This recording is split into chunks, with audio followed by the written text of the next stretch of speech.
बना रही है। हे दोस्तों, आप सभी तो मेरे सादर प्रणाम।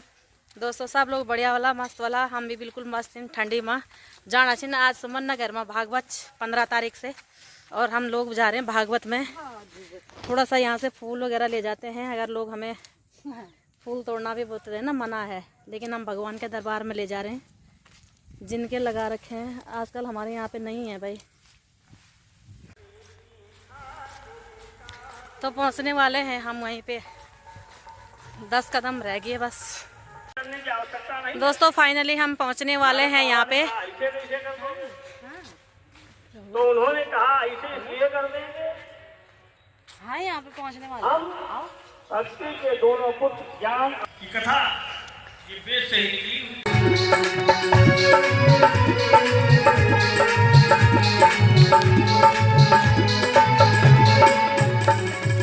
यह तो कर्मों की खेती है, जो बोएगा सो पाएगा।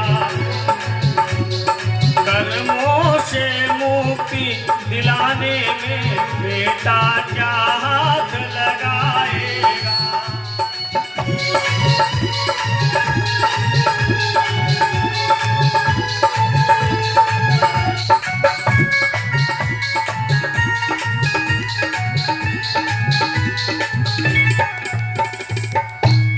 बोले संस्कार ही वैसे नहीं दिए जा रहे हैं। पुराने बुजुर्ग आज भी अपने माता पिता के प्रति उतना ही समर्पित हैं जितना पहले हुआ करते थे, जो आज के पुराने बुजुर्ग रह गए हैं। और नई जनरेशन में उनको संस्कार ही नहीं दिए जा रहे हैं। जब संस्कार नहीं दिए जाएंगे तो वो आपके लिए क्या करेंगे। श्राद्ध साल में करना चाहिए तिथि का, पितरपक्ष में। आज के युग में तो संतति उल्टा प्रभाव दिखलाती है।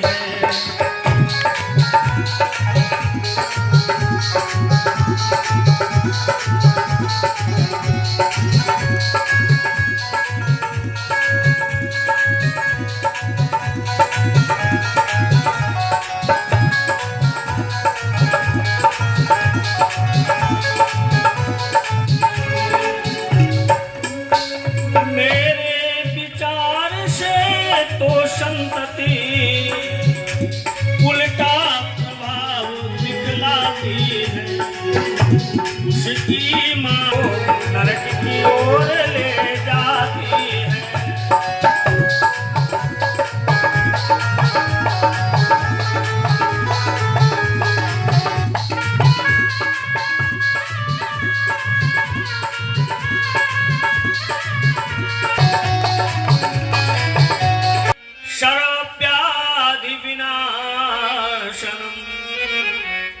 विष्णु चरणोदकं पीत्वा पुनर्जन्म न विद्यते। भगवान का चरणामृत पीने से अकाल मृत्यु दूर होती है, सभी व्याधियों से व्यक्ति को मुक्ति प्राप्त होती है। तो प्रसाद कभी भी साधारण अन्न नहीं हो सकता है। दूसरी बात, व्यक्ति को अपने माता पिता को भी साधारण मनुष्य नहीं समझना चाहिए। क्यों? माता पिता हमारी तरीके से साधारण मनुष्य हैं, ये बात अन्य लोग समझें। संतान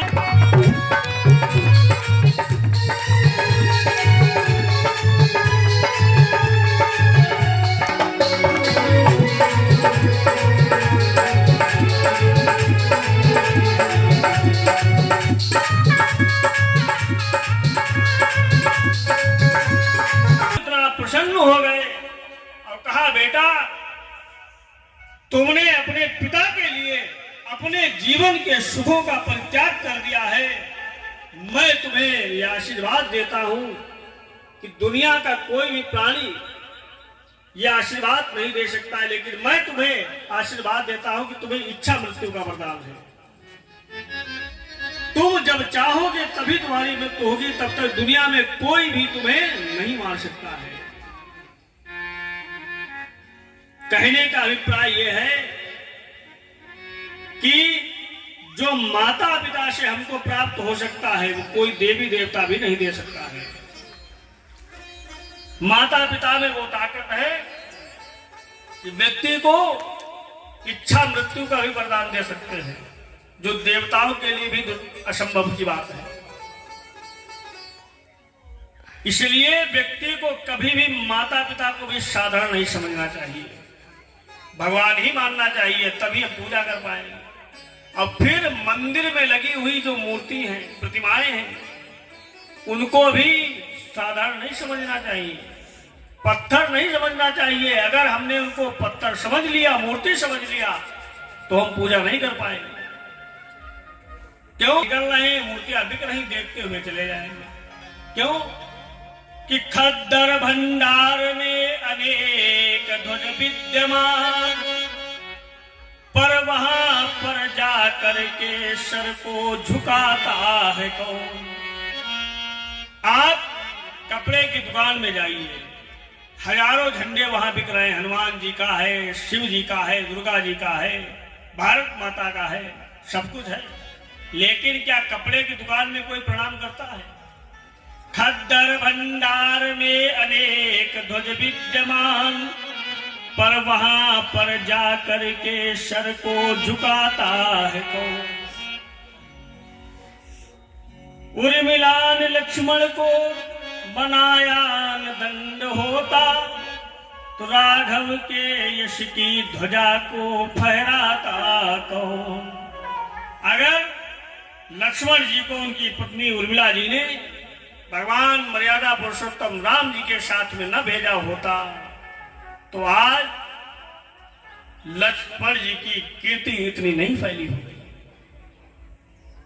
इसलिए फिर अच्छे विद्वान ब्राह्मणों के द्वारा उनका विधिवत पूजन होता है, फिर उसमें प्राण प्रतिष्ठा की जाती है, उनको जीवित किया जाता है, और फिर जाकर के वो स्थापित की जाती है।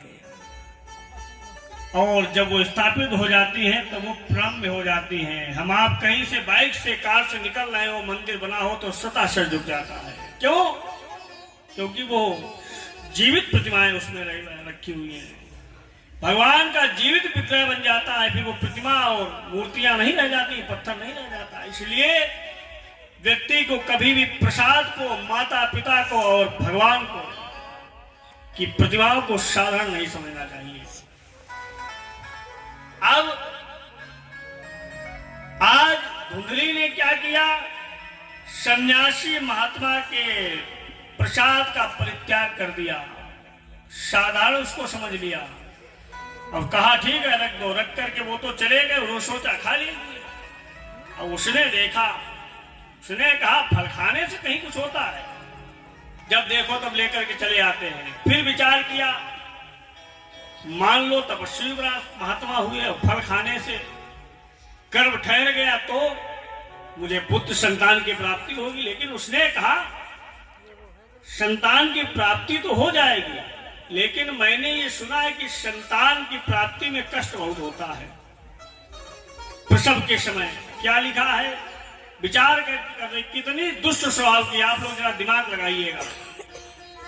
क्यों? संतान की प्राप्ति के लिए लोग आज के युग में बड़े बड़े डॉक्टरों से लाखों रुपए की दवाई कराते हैं अगर कोई समस्या है। और उसको वो क्या विचार कर रही है कि लालने पालने दुखम, सोचती है अगर बालक का, संतान का जन्म हुआ फिर उसका लालन पालन करना पड़ेगा। ये भी एक बहुत बड़ा दुख है। मन में विचार करती है कि उसको जो है उसकी सेवा करो, लेकर के बैठो, पूरी रात जगो, सारी व्यवस्थाएं हैं, सर्दी धूप बरसात से उसे बच। लालने पालने दुखम प्रसूतायाश्च वर्तते। और मैंने प्यार करती है वंद्या च विधवा नारी सुखनी चेति में मति। विचार करती है कि मेरी बुद्धि से चेति में मति, मेरी बुद्धि के अनुसार वह स्त्री बहुत सुखी है जो बंध्या है अथवा विधवा है वह बहुत सुखी है, उसे कोई ये कष्ट नहीं है। अब ऐसा विचार करके उसने फल का परित्याग कर दिया, कहा इसको नहीं खाएंगे, कौन इतने झंझट झेले। अब फिर विचार करती है, मान लीजिए मैंने फल खा लिया, गर्भ धारण करूंगी, मेरा वजन बढ़ेगा, चलने फिरने में असमर्थ हो जाऊंगी। अब जब चलने फिरने में असमर्थ हो जाऊंगी तो मोहल्ले में झगड़ा कौन करवाएगा, ये भी काम मेरा बंद हो जाएगा।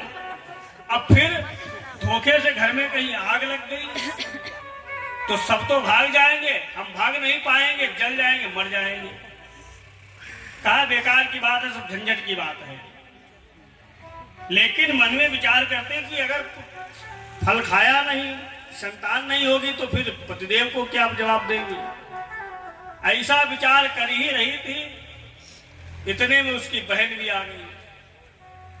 अब वो तो इतने दुष्ट स्वभाव की है तो कुछ तो असर उसकी बहन के ऊपर भी होगा। भाई जैसी जिसकी प्रकृति होती वैसे उसके मित्र होते हैं। उसने कहा आप परेशान क्यों हैं? तो उसने बताया ऐसी सी बात है, ये फल रखा हो इसलिए हम कर लेना गर्भ धारण करने का। तो उसने कहा ये बात बताओ कि तुम फिर अपने पति को क्या जवाब दोगी? अरे उसने कहा मेरा पति बहुत बड़ा लोभी है, उसको 4 पैसे दे देना, अब बाकी बाद में जब हमारा पुत्र तुम्हारा पुत्र हो जाएगा तो तुम्हारी सारी प्रॉपर्टी हमारे पुत्र की हो जाएगी, हमारे पति को इसमें क्या तकलीफ है। दोनों बहनों ने आपस में राय मिलाई, बात हो गई। कहा अभी फल क्या करे? अरे कहा इसको गाय को खिला दो, इससे गाय को खिलाने से 2 लाभ मिलेंगे। बोली क्या? उसकी बहन ने कहा पहले तो इस फल का परीक्षण हो जाएगा कि बाबा जी में ताकत थी या नहीं थी। ताकत होगी तो गाय के द्वारा भी कोई बछड़े का संतान का जन्म नहीं होता, उससे भी हो जाएगा, और फल भी जो है बेकार नहीं जाएगा। गाय को खिला दिया गया। इधर धुंधली ने ये बता दिया सबको कि मेरे द्वारा भी संतान होने वाली, मैंने भी गर्भ को धारण किया है। धीरे धीरे समय आया, धुंधली की बहन के जब पुत्र हुआ तो उसने धीरे से ला करके और चोरी से जो है धुंधली को दे दिया उसकी बहन ने, और उसने बता दिया कि हमारे द्वारा पुत्र का जन्म हुआ है। ब्राह्मण देव बड़े प्रसन्न हुए, पूरा नगर प्रसन्न है। और सेवा करने के नाम पर उसने अपनी बहन को फिर बुला लिया, जिससे बालक को मां के दूध की प्राप्ति होती रही। अब इधर है वो गाय के समान है, इसलिए उसका नाम गोकर्ण रख दिया गया। गाय के समान कान होने के कारण नाम गोकर्ण हो गया। अब इधर ब्राह्मण देव ने मन में विचार किया कि हम भी अपने पुत्र का भाई नामकरण करेंगे। भाई उसका तो नामकरण अपने आप ही हो गया, गाय के समान कान होने से गोकर्ण लोग कहने लगे। ब्राह्मण देव ने सोचा कि हम अच्छा कोई नाम रखेंगे, और नाम ऐसा रखना भी चाहिए व्यक्ति को। व्यक्ति नाम रखने के समय ऐसा कोई नाम रखे जो किसी महापुरुष के नाम पर हो, परमात्मा के किसी नाम से हो। लेकिन अब ये सब बदल गया है। अब ऐसा नाम रखा जाएगा, टीवी सीरियल देखती रहेंगे, उसमें जो नाम मिलेंगे वो रखे जाएंगे। जय फैक रैक पता नहीं क्या क्या अंग्रेजी नाम, जिनका कोई मतलब नहीं है। देवी नाम। कानपुर के पास में एक अभी हम जल्दी में ही कथा करने गए तो एक भाई साहब, तो लोग नाम रखने लगे शनि राहु केतु दुनिया का। अरे नाम रखने के लिए भगवान के नाम पर रखो। तो ब्राह्मण देव विचार कर ही रहे थे कि तब तक जो है धुंधली ने कहा क्या सोच रहे हो? बोले नाम सोच रहे हैं कि किस भगवान के नाम पर रखा जाए। उसने कहा भगवान के नाम पर नाम नहीं रखा जाएगा। 9 महीने तकलीफ हमने उठाई, कष्ट हमने सहे, और नाम रखोगे तुम, इसका नाम हम रखेंगे। तो कहा क्या? तो उसने कहा हमारा नाम धुंधली है, इसलिए इस बालक का नाम धुंधकारी हो जाएगा। अब वो तो पहले से दुष्ट स्वभाव की थी। ब्राह्मण जी ने सोचा कि अगर बहसबाजी की तो जो भोजन पानी मिला ये भी बंद हो जाएगा, तो कुछ नहीं बेचारे बोले। धीरे धीरे दोनों बड़े हो गए। बड़े हो गए, स्थिति क्या हुई